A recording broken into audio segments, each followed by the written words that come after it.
In the name of the Father, and the Son, and the Holy Spirit, one God, amen. Hello, beautiful friends. I'm Natalie. And I'm Claudine. And welcome back to Shokran Very Much, the podcast. This week's episode is titled Voice of the Youth.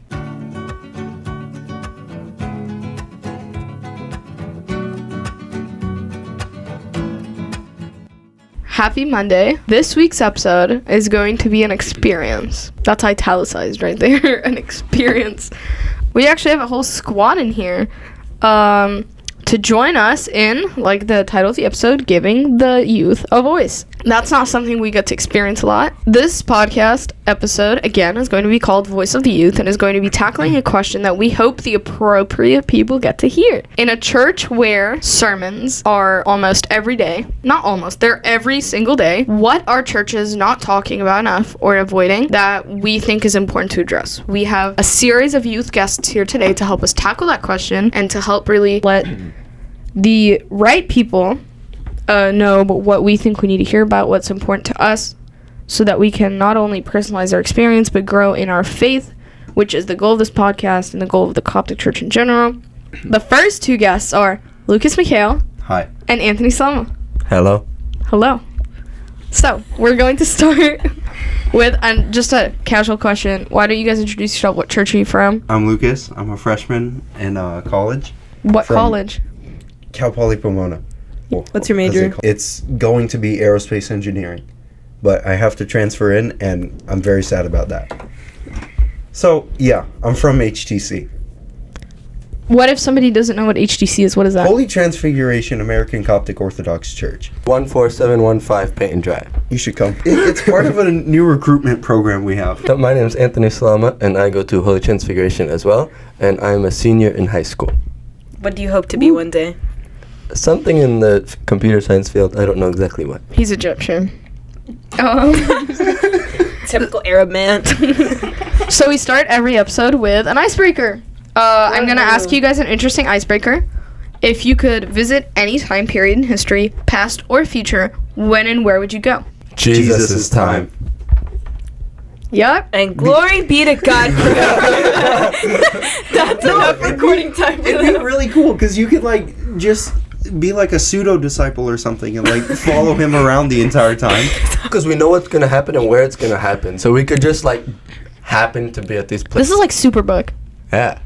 I know, right? You just open the book and start spinning in magical circles. I have no clue. Nobody has seen the resurrection. Will have seen the Did you watch resurrection. VeggieTales as a child? I watched VeggieTales, but I don't remember Superbook. Oh my God, he's a VeggieTales kid. I'm a VeggieTales kid. It's so No, fun. I've never watched Superbook. I never watched No, Superbook. definitely VeggieTales. VeggieTales. Is way This is better. why See, we're like this is why I'm the smartest one in the room. Uh-huh. Because that's I didn't questionable. watch a cucumber tell me about Jonah.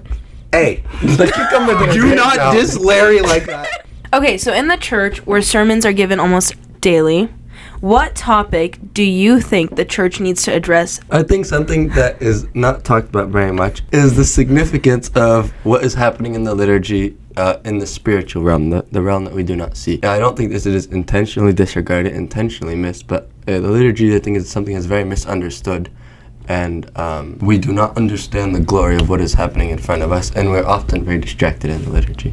Wait, what do you mean by spiritual realm? What do you think is the spiritual realm that he's talking about? So the spiritual realm, Yeah. if you were to look at the liturgy from the perspective of the spiritual realm, the heavens are literally opening up. We are in the heavens. We are in the heavens. The church, during the anaphora, where we say lift up your hearts, during that time is the sort of the literal, quite literal, but we can't see it, time where the church is being lifted up into the heavens and we are all before God as he offers himself on the altar. I heard a priest once say that at the very end of the institution narrative, when the priest says, therefore we also commemorate his holy passion, we are mysteriously becoming, going back to those times, and for the second coming we're going to the future to those times, and we are mysteriously, physically being moved to be to those times. To be, what's the word? Transform? No, not transform. To be present. We are present during those events. Wow. Do you want to shout out the Abuna who said that? Abuna Paul Girgis from DC. Oh, nice. Oh, we all He's love awesome. Uncle Yeah. Paul. He is the best. So are you guys both on the same page that like the whole thing about the liturgy being, Or do you have a different opinion, or Lucas? do you have yeah? No, I agree with him. It's like my sort of idea goes into a different like for side it. of the spiritual realm. Demons. Exactly.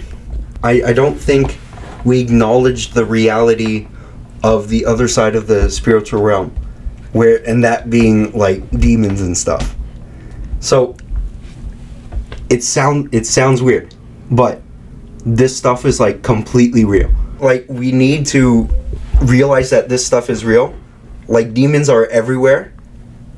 They don't leave you alone. Their number one job is to get you, or to like tempt you to sin.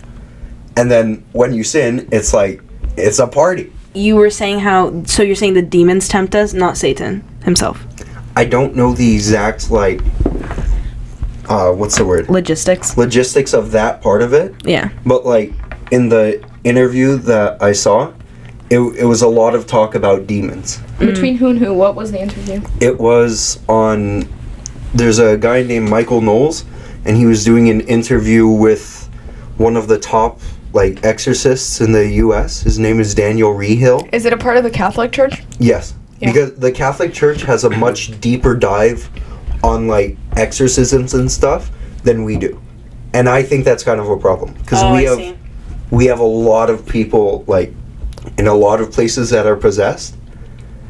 And yeah, it's Kenya's a big one. You can ask the group that just went. They heard or saw like someone who was possessed. Wow. Yes. This stuff is 100% real. But I think it's very important to point out and to remember that just as much as the demons are in our life and can influence our lives, the angels do just as much, if not more. But I don't think we talk about the angels enough either. No, we don't. That's actually a good point. Like, what are that's the angels? thing. I was just The entire just gonna spiritual say that. realm, Like, I think, is something that is not talked about very Like much. heavenly, heaven, Yeah. hell. We focus type. so much on the functional, like And- pray, go to liturgy, do This all stuff is that. around us all the time. The spiritual Yeah. realm is constant, especially in liturgy. There's tens of thousands of angels in the liturgy, and we do not take into consideration that this stuff's around, and saints all the time. We don't take into consideration. This that's reminds around me us. of a story. I don't remember if it was Moses or a monk, honestly. I don't remember. I just know it was something with an M. They said that someone was struggling spiritually, and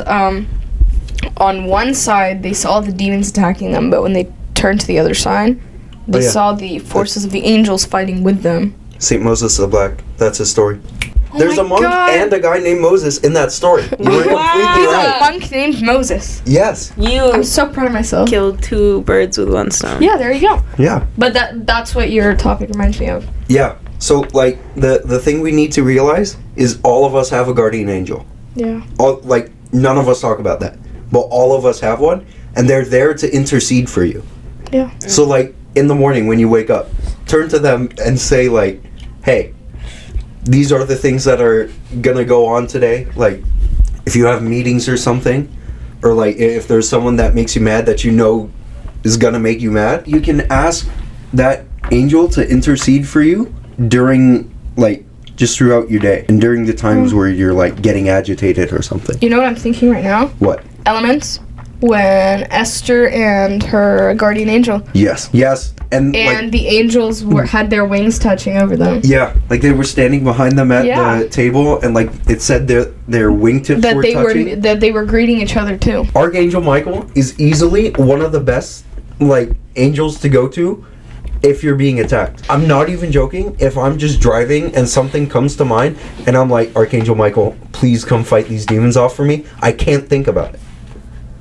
Really? Yes. I'm gonna It's try that. so weird. Like it's awesome, but it's so weird. Like the spiritual realm is so like fascinating and stuff. They're present. They're physically. Exactly. They're all around you. Just 30-second responses, guys. Lightning round, okay? Okay. Have you ever heard anyone in the church talk about the topics you guys just addressed? Yes. The only time I heard about it was like from a Catholic priest. Wow. So no one in the Coptic church. Nobody has talked about exorcisms, and I think they're fascinating. Actually, my Abuna told us a story of him seeing an exorcism in his 40 days in Egypt. So I have heard a few sermons from, like I mentioned earlier, Abuna Paul Gyurgis from DC. and he has talked about he has a series on Upper Room Media on the what is actually going on in the liturgy and the significance of the liturgy and what is happening. And he also has a sermon where he breaks down the liturgy as he's doing the liturgy and what each part means. So That thing's so cool. Those are both very good sermons. But other than those three, I have not heard anything. Shokran, for sharing your thoughts. I hope that people listen and talk more about it, look more into it, we learn more about it. Shukran very much, Lucas, for being here. You're And welcome. Anthony, I really appreciate you No, we guys. don't- And our next guest is Julie. Thank you guys so much for having me. I'm so excited. This is such an honor. We're so I'm excited so to have you. We're so excited. Introduce yourself first. Okay. Hi guys. My name is Julian Solomon. I'm 19 years old. I'm going into my second year at UCI. Zot. Literally the best UC. I don't care about your opinion because you're wrong. I'm Tell 'em. studying psychology. Inshallah, pre-med is my plan. So we'll see where God takes me with that. I go to HTC, but I do really, really love church hopping. So catch me at a different church each week, Every day. every day. That's actually how we met Julian. Yeah, I was church hopping because I was bored, and then I stumbled upon Natalie and Claudine, and a beautiful friendship blossomed. So I'm so thankful. Your icebreaker today is I'm scared. if you could travel Okay. to the past or future to any time period, where and when would you go? Oh, Ooh. You know where I I'd go want to? to go. I want to go far enough to where. Okay, for context, my Giddo passed away a few weeks before I was born, and everything I know about him has just been passed down through stories. And he was just like the Yeah. funniest guy, very loud, very I just really wish I can meet him. And all my cousins that are older than me, they're like, dude, like, I wish you met Giddo. I wish you met Giddo. So I want to go far enough to where I can meet him and like actually sit down and have like a conversation. And if I go far back enough to meet him, I will see my teta who passed away when I was really young. She passed away when I was like 5 or 4, so I didn't really understand what that meant. And like, yeah, not to be all sentimental and like start sobbing here, but I Too late. really wish I could have met them, or like, Anyways, yeah, that's I my really thing. love that answer. I like- Big question today. In a church where there are sermons every day, which means people are always talking.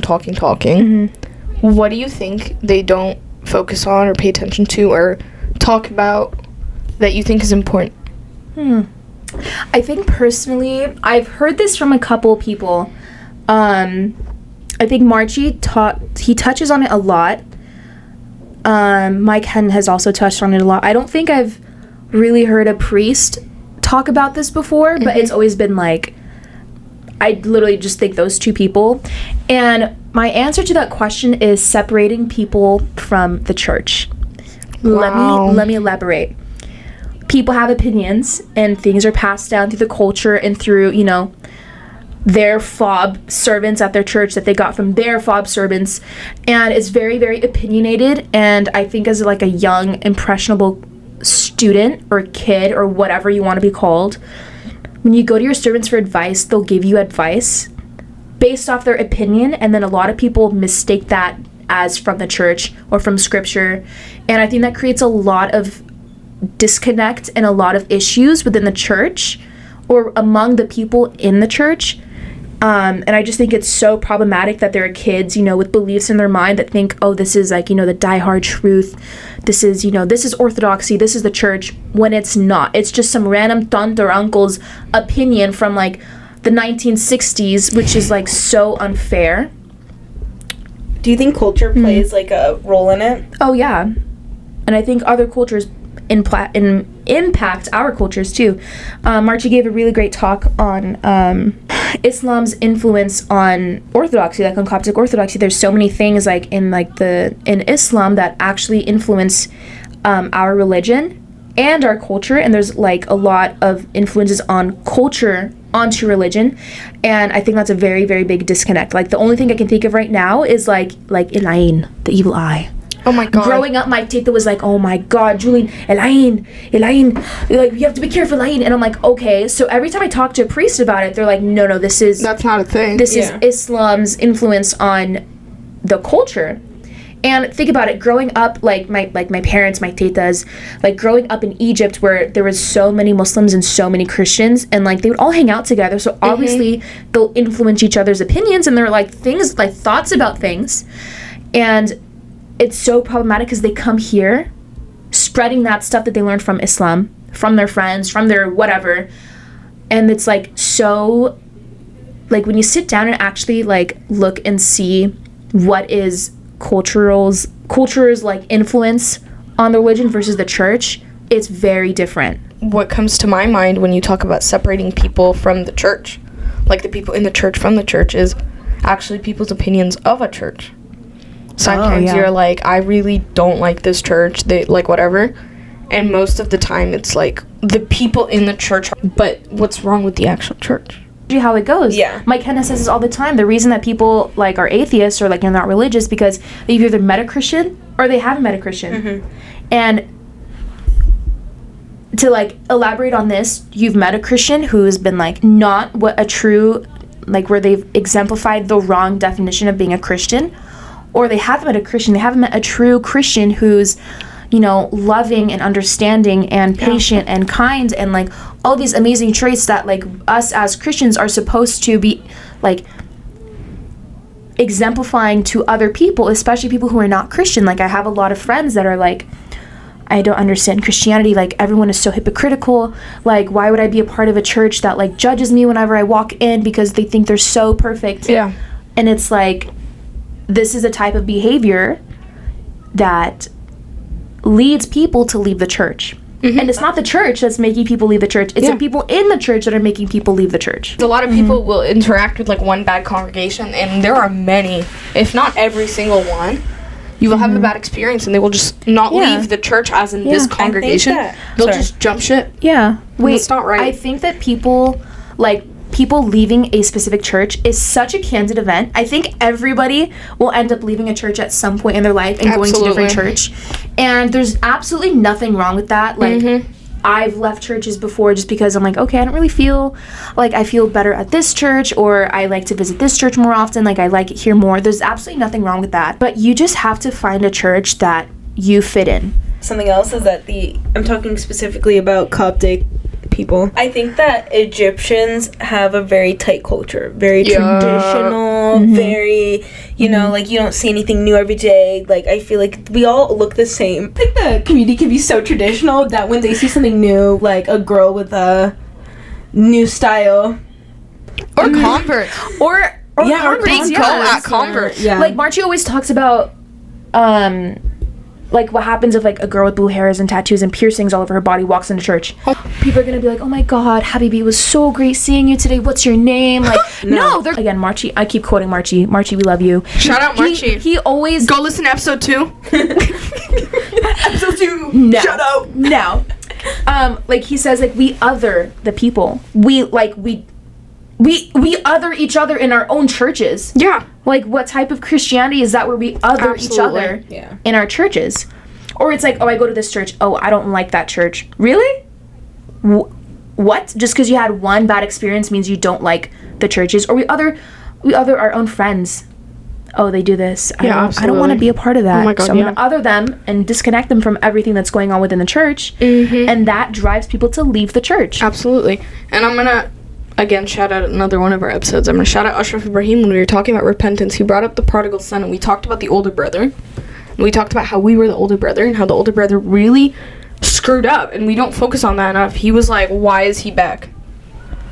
Like, that's what we do when people come into our churches. Like, we're not supposed to be like that. We're supposed to be like the father. We're supposed to welcome him back, but we don't do that. But I also want to bring up another point, a different perspective on what we're talking about, because I completely agree with it.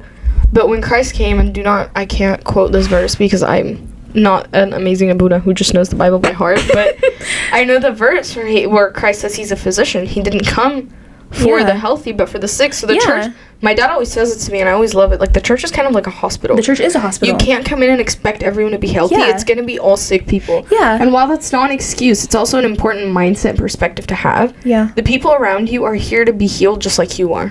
So when things go wrong, do not immediately blame God for it. Margie always says, the church is the church is a hospital. Yeah.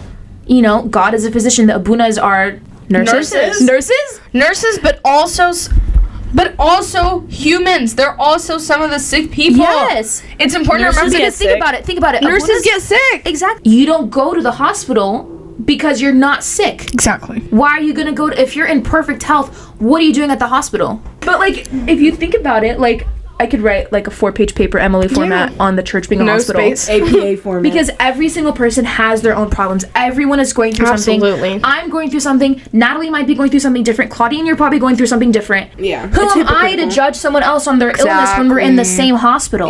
Yeah. Wow. But we this brought gets up me the so riled Abunas, and I kind of want to throw this out there and actually get us going for it. We also put too much pressure on the Abunas to be perfect. They're not God. Again, they're human. And I'm they're going in to the repeat hospital that too. one more time louder for the people in the back. The Abunas are not God. But if you think about it, the Abunas are in the same church as us. Yeah. The bishops are in the same church as us. Yes. The Pope is in the same church as us. Yes. So who are we to put them on a pedestal? Yes, they're priests. Yes, they're bishops. They're human. Because we're all human. We're all sick. We're all having these... Yeah. We're all in this... We're literally all in this together in the same church, in the same hospital. Here we are judging people in the same church for having a different illness while we're literally on our deathbeds. What is this? Yeah. What is this? Preach. What is this? We're just teaching each other, wow, you're sick and you suck and you shouldn't be at church. Natalie, you have cystic fibrosis. You shouldn't be at the hospital. Where are you going to be? Acknowledge your own faults and judge yourself before you judge others. That's something I always talk about with my father confession. Judgment, like, I'll be like, wow, this person, Abuna, I can't believe this person did this. And he's like, remember that one time you did this? So out of pocket. But it reminds me that I judge myself before I judge others. Absolutely. And once I judge myself, I'm like, wow, I'm really in no room to talk. I'm in no room to judge. And I think we also need to realize that we need people to keep us accountable. And to hold us accountable to things. I remember there was one girl who was, she was not even religious. And I said something kind of out of pocket, and she was like, aren't you Christian? And I was like, wow. And when you hear it from the non-Christians, it hurts more. It hurts, and it makes you think, wow, who am I to say that I am like a vessel of God? Is that the right term? Yeah. Me representing Christ and me representing a Christian, when there are people who are outside of the church calling me out on my faults. And that's something that we need to pay attention to more in the Coptic church. I think that was, honestly, I'm tearing up. Thank you guys for love having me. I love you more. I love you guys. This is such an honor. I'm so excited to be here. Shokran very much, Julie. And shokran very much, all of you beautiful friends who tuned in and listen. Please follow us on all of our social media accounts and look at our website where you can send in topic suggestions. Shokran very much for listening, and we will see you next week.